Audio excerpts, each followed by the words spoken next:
Всем привет, улички, ребятулечки! Вы на канале Просто Play For You. И сегодня с нами, конечно же, наши любимые викинг War of Clans. В этом видеоролике мы с вами поговорим о том, как играть Асгард. Так что всем, кому интересно, присаживаемся поудобнее, берем с собой чаечек, бутербродик, либо другие вкусняшечки. Обязательно прожимаем лайкосик. Ну и, конечно же, полетели смотреть видосик. Музычку! Ну что, ребятулечки, есть у нас один большой и очень-очень много мини-асгардов, которые проходят часто и регулярно. Тактика игры в этих двух ивентах немножко отличается, но принцип один и тот же. Бьем башни, зарабатываем медали асов. Я думаю, большинство из вас уже знакомы с механикой Асгарда, но для тех ребят, кто еще не в курсе что да как, я сейчас попробую коротко и подробно рассказать. На примере мини-Асгарда, который стартует уже очень-очень скоро. Самое главное не просто пробить башню в этом легендарном соревновании, но и попытаться ее как можно дольше удержать. Ведь очки будут начисляться вам именно за удержание башен Асгарда. Вот, к примеру, в мини-Асгарде, если вы будете удерживать 1 секунду башню первого уровня, вы сможете заработать 800 очей. 2, 3, 4 или 5 по 50 очей. То есть вам нужно пробить башню и успешно удержать ее 1 секунду. Тем самым вы принесете себе и своему клану 800 очей. Но это сложнее, чем кажется. Ведь за одно пробитие вам могут начислять и 200 очей, и 300 очей, и 400 очей, и даже 500 очей. Все это потому, что в башне первого уровня в мини-Асгарде влетает невероятное количество штурмов. А это значит очень-очень много. И вы удерживаете башню всего лишь навсего 0,2 секунды, либо 0,3 секунды. И вам понадобится, возможно, 2, возможно, 3, а возможно даже 4 или 5 штурмов успешных сделать для того, чтобы заработать 800 очей. Все намного сложнее, чем кажется. Ну и дальше, уже в зависимости от могущества вашего клана, вы будете попадать в определенную лигу. То есть, вот, допустим, наш клан огромный, мы играем в лиге Асгарда. Зарабатывая очки, мы будем закрывать контрольные точки. За эти контрольные точки будем получать самое ценное, самое важное, что есть в мини и в большом Асгарде. Это медали асов. Ну а за них, в свою очередь, вы сможете в магазине Асгарда приобрести либо шмотки, либо гарды, либо сменить образ своему герою. Другие плюшечки тоже есть. Но, как по мне, самое ценное, самое важное сейчас это, конечно же, камни Асгарда. С помощью этих камней вы сможете улучшать свои скины города асгардовские до 7 и аж до 15 уровней. Поэтому, повторюсь, это сейчас, как по мне, самое важное, самое главное. Поэтому не ленитесь, старайтесь не пропускать ни мини-Асгарда, ни большой Асгард. Играйте, зарабатывайте медали асов, они вам очень сильно пригодятся. В последнее время у меня участились вопросы, как же играть Асгард. Много кто мне пишет, много кто меня спрашивает, какой сет делать, какие камни, какие руны и так далее и тому подобное. Как же играть этот Асгард. И вот, наконец-то, я решил снять для вас этот видеоролик, в котором поделюсь с вами своим мнением, что же стоит делать средним игрокам, начинающим игрокам, опытным игрокам, по лично моему мнению, как играть Асгард. Так что, всем, кому все-таки интересно, не переключайте, начинаем разбираться. Ведь нюансов на самом деле невероятно много. Поэтому поехали! Beautiful. Начнем с клановой прокачки, которая, по моему мнению, дает просто невероятные бонусы именно для игры в Асгарде. Все вы знакомы с Залом Славы. Там у нас есть очень много важных и нужных знанок. Захват крепостей и штурмы. Войска 8 тира, оборона крепостей, Герой 1, Герой 2 антиклассы, которые также работают в крепостях, Шаман 1, Шаман 2 те же антиклассы. Прокачав все эти знанки, вы будете просто кайфовать и не только в Асгардах. Ну а в Асгардах вы с легкостью сможете пробивать башни и более дольше их удерживать, а это значит зарабатывать больше и больше очей. А это значит, будете зарабатывать все больше и больше медалей асов. Соответственно, покупать себе и своим сокланам гарды, прокачиваться, становиться сильнее, сильнее и сильнее. И с каждым асгардом вы будете кайфовать все больше, больше и больше. Поэтому лично я считаю, надо не лениться, а даже упарываться во все клановые ивенты, зарабатывать очки славиков и прокачивать цитадель. Зал славы точнее. Ведь бонусы Зала славы невероятны. У вас увеличится штурм, количество воинов в штурме плюс 70%, увеличится поход на 50% и урон войск против 7 тира 100%. То есть вы будете и в Асгардах кайфовать, и при дефах Цитадели тоже будете кайфовать. Поэтому клановая прокачка очень важна. Не только для игры в Асгардах, а в целом. И если вы еще не пробовали играть в прокачанной цити, то обязательно попробуйте. И я вас уверяю, уходить вы не захотите. Поэтому, ребятки, собирайтесь. Если вы собрались играть вдвоем, играйте вдвоем. Упарывайтесь, качайте Цитадель. Если вы не собираетесь играть в этом клане долго, то рекомендую вам найти более-менее прокачанный клан. Чем больше звезд, тем больше прокачанных знанок. И проситься туда. Ведь бонусы очень важны и очень нужны. Но если вы планируете играть вчетвером, скажем так, в длинной перспективе, то тогда рекомендую вам заняться прокачкой Цитадели. Упарываться в клановые ивенты, закрывать все полностью, забирать очки славиков и качать очень нужные и важные знанки. И тогда вы сможете в Асгарде показывать достаточно неплохие результаты. Покупать гарды и становиться сильнее, сильнее и сильнее.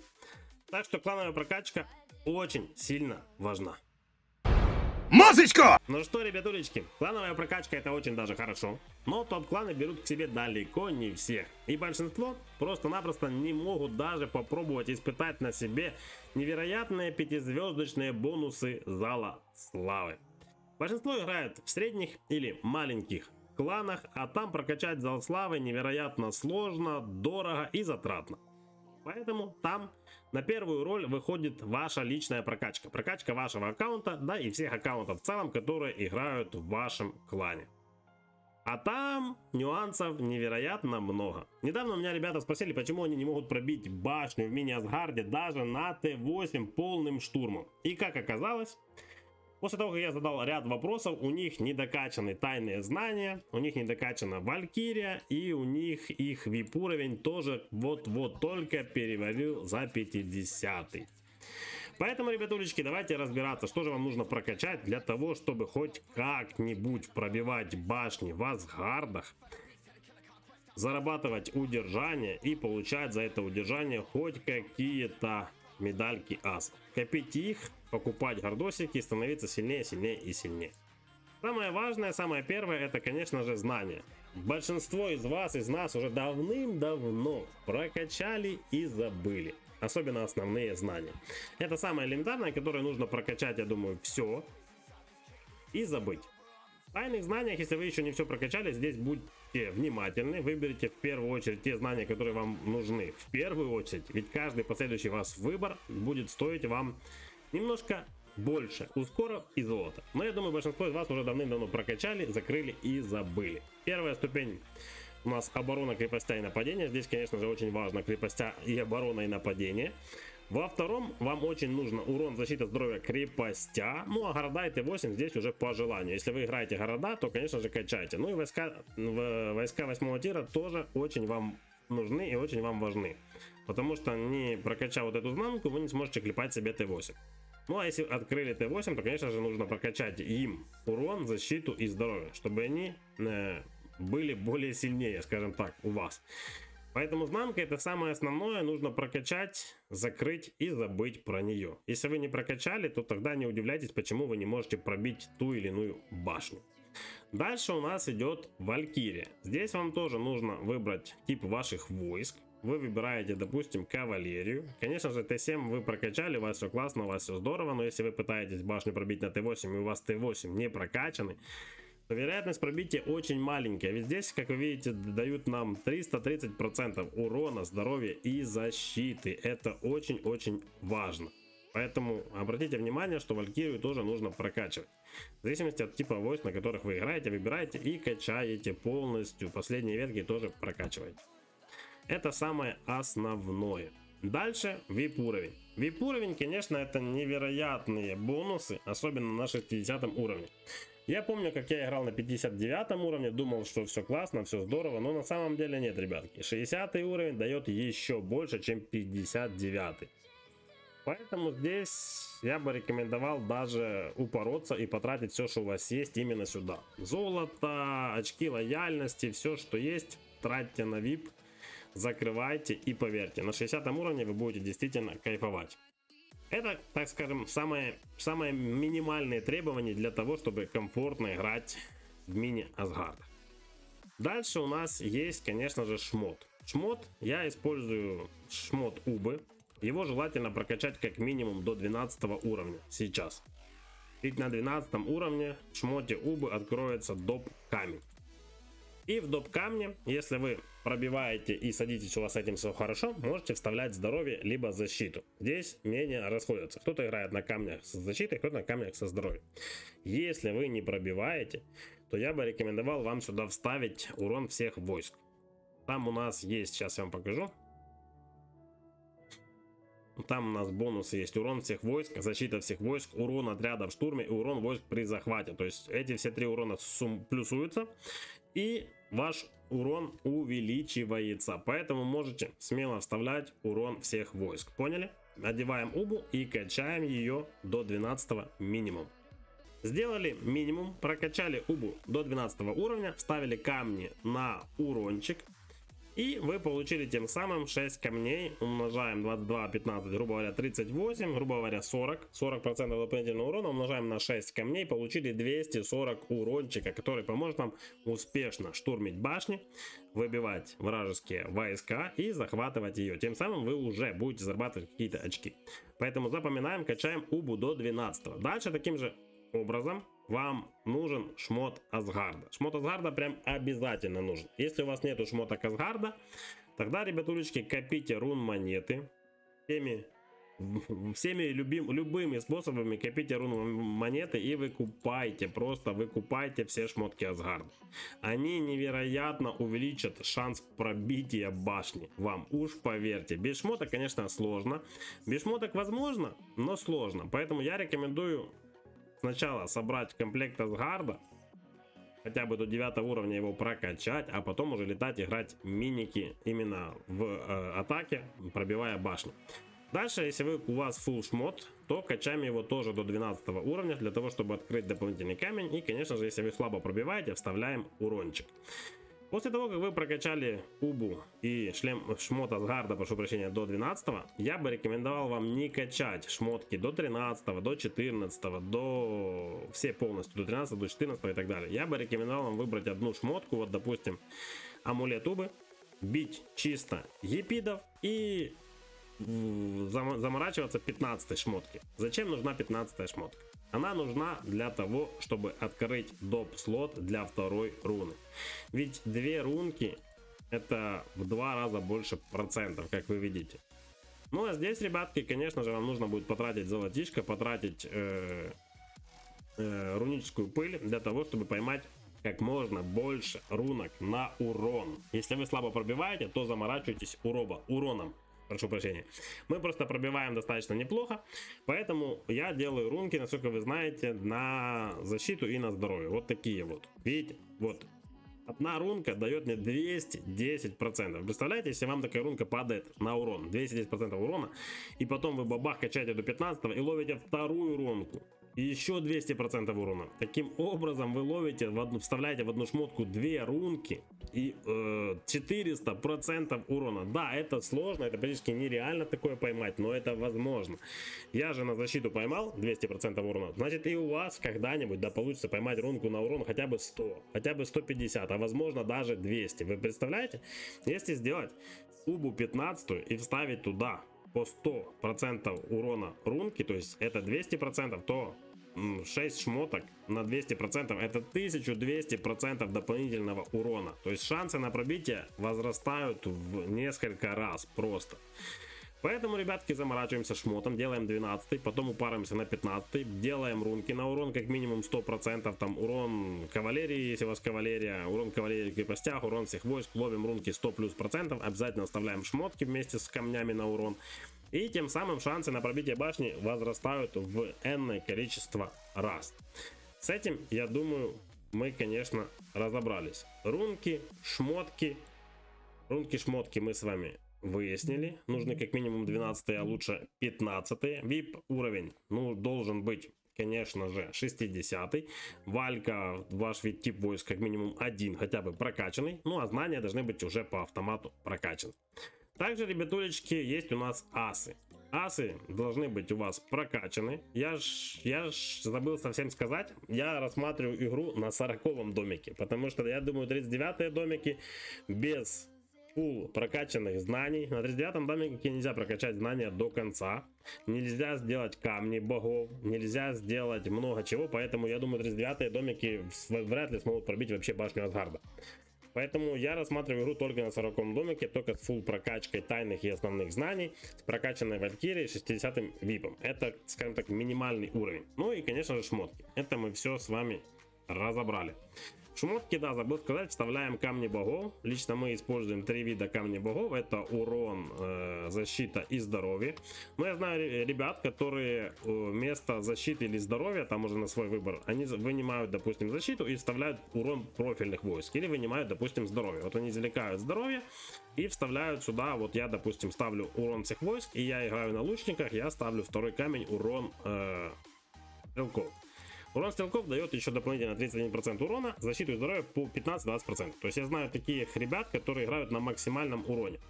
То есть они вставляют урон при захвате, при обороне крепостей, вставляют урон всех войск и вставляют урон профильный. Они максимально упарываются в урон.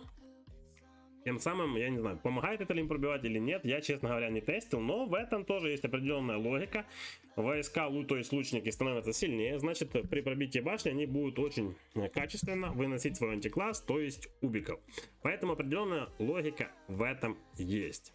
Можете взять на заметку и потестить. Ну и шмотки, когда вы прокачали до 12, вставили камни, занимаемся рунами. Сделали руны, дальше занимаемся шмотками до 15 уровня и дополнительно параллельно делаем руны обязательно по четвергам. Это, скажем так, минималочка. Дальше не стоит забывать и про святилище асов. Ведь 3 часа у нас проходит мини-Асгард. Здесь у нас есть невероятный Локи, который дает урон войск, защиту войск и здоровье войск в крепостях по 620%. Поэтому обязательно его качаем до 10 уровня и каждый мини-Асгард используем. Он поможет вам более эффективно играть именно в крепостях. А в мини-Асгардах, в больших Асгардах по 3 часа и по сутки, и целые сутки мы играем в крепостях, пробивая или защищая их. Поэтому Локи наше все для мини-Асгарда. Также не забываем про бустики, это прям жизненно необходимо. И про скины города. Есть у нас много разных скинов. Железный бастион, урон при обороне крепостей. Но если вы пробиваете. Если вы не пробиваете, то есть у нас там, по-моему, как он называется? Орлиное гнездо. 400%, по-моему, или 450 в крепостях. Это прям должно быть в каждом городе под миник. И есть у нас еще продаются в эти. Драконий форт у нас продается. Еще другие там в эти продают. Драконий форт, по-моему, на защиту и на атаку. 700%. Поэтому, если хотите пробивать, то, конечно же, можете приобрести. Это увеличит тоже на 700% урон ваших войск.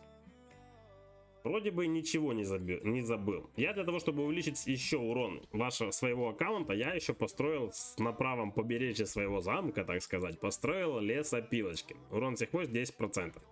Не знаю, насколько много они добавляют, но все же я решил тоже перестроить. Довольно-таки недавно, буквально полгода, я перестроился, поставил себе лесопилочки. Надеюсь, это тоже поможет мне более эффективно играть в атаке.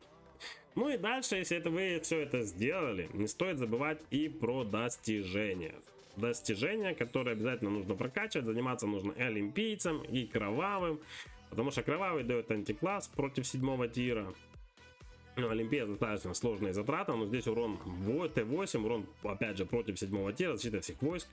Ну а самые элементарные достижения у вас должны быть прокачаны. То есть это единство 3, которое дает количество воинов в походе, это искусство войны, просто юзаем бустики и многие-многие другие. Про достижения я буду снимать отдельные видеоролики, где подробно буду вам рассказывать и показывать, что нужно делать, что они добавляют, сколько золота и так дальше. Достижения тоже достаточно немало вам дают. Поэтому обратите внимание, посмотрите, что у вас прокачано на фулл, что не прокачано, что можно улучшить. Ведь это тоже влияет на пробитие и на качество игры в Асгардах. Ну и самое, конечно же, сейчас основное, это количество ваших скинов города. Вы выкупили скин города, вы выкупили, допустим, в сезонном магазине себе гардосик, и он уже вам приносит бонус. Вот эти все выкупленные мною гарды, все эти бонусы можно посмотреть, нажав скины города, бонусы скинов, и вот здесь можно посмотреть, сколько всего бонусов дают мне мои прокачанные, не прокачанные скины города. Конечно же, когда я только начинал играть, в первую очередь я брал гарды на крепостя. Обязательно на крепостя. Так как есть невероятно много гарда, вот этот же гард борьбы, это урон войск нападений на города, если шпиона в отряде. То есть этот гард для шпиков и для городов. Когда я не играл ни шпиками, ни городами, я, конечно же, его себе не брал. Я в первую очередь искал гарды при обороне крепостей Т8 150. Вот это я забирал. Здоровье воинов Т8 при обороне крепостей тоже 150, тоже его забирал. То есть везде, абсолютно везде, где было написано крепостя, либо урон войск при обороне. Вот такие все гарды я себе забирал. Поскольку урон войск при обороне действует и в крепостях, и в городах. Я брал вот такие вот универсальные гарды. И все, где были написаны на крепостя прям в первую же очередь. Я их всех выкупал, качал для того, чтобы неплохо себя чувствовать на крепостях. Поэтому делайте акцент на 12 шмотки, делайте акцент гардов на крепостях, добивайте VIP, прокачивайте тайные, валькирию, асов. И в общей, скажем так, в сумме это все вам принесет плоды. Вы будете пробивать успешно башни в Асгарде, вы будете получать наконец-то же долгожданное удержание, очки зарабатывать, закрывать контрольные точки, и за эти контрольные точки получать медали аса. Все больше, больше, больше и больше. Ну и дальше будете покупать гарды, становиться еще сильнее, получать еще больше бонусов.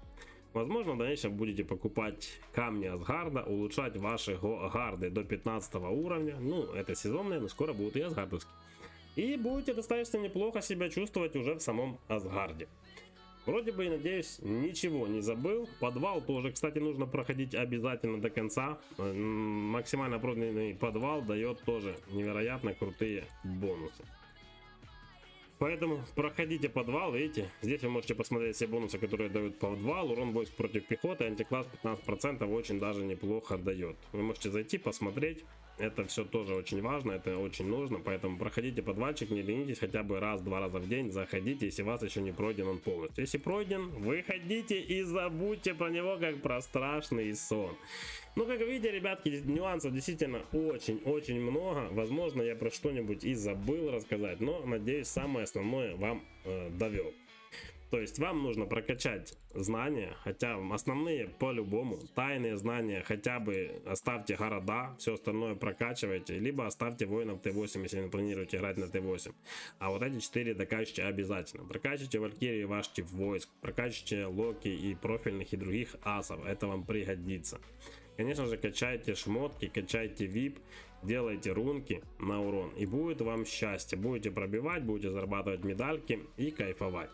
Ну и самое важное, конечно же, я бы рекомендовал сейчас, у нас игра немножко перестраивается, как вы видите, у нас бонусы на минике плюс 4 100%, где он? Уже нету, да?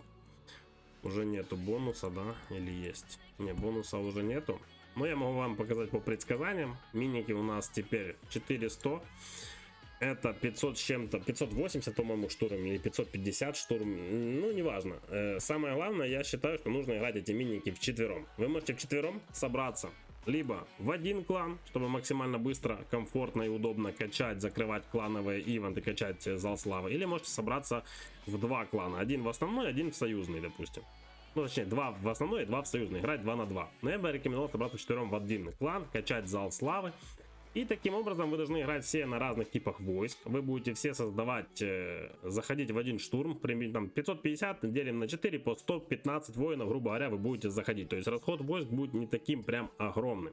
Да, конечно, придется делить медальки на четверых, но опять же, вы будете тратить меньше. Если будет 4 разных типа войск, то вы достаточно, я думаю, неплохо будете себя чувствовать при определенной прокачке. Потому что кто-то попадет в антикласс, кто-то чьи-то войска умрут сразу, а чьи-то, наоборот, чьи-то войска выбьют. И тем самым пробитие должно у вас увеличиться. Поэтому сейчас я считаю, что нужно играть как минимум вчетвером. Качать зал славы, качаться самому. Ну и, конечно же, тогда вы будете очень классно себя чувствовать в Асгарде. Лично я считаю, что вот она, формула успешной игры в Асгарде. И именно так стоит играть в Асгарде. Ну а ваши мнения пишите, конечно же, в комментариях. Пишите, может, я что-нибудь забыл. Если забыл, то с радостью отвечу на все ваши вопросы в комментариях. Ну и всем, кому интересна эта замечательная игруха, обязательно подписывайтесь на канал, ведь тут для вас старается ваш Просто Play for You. Всем большое спасибо за внимание. Всем, конечно, счастья, здоровья и до скорых встреч. Всем покедова!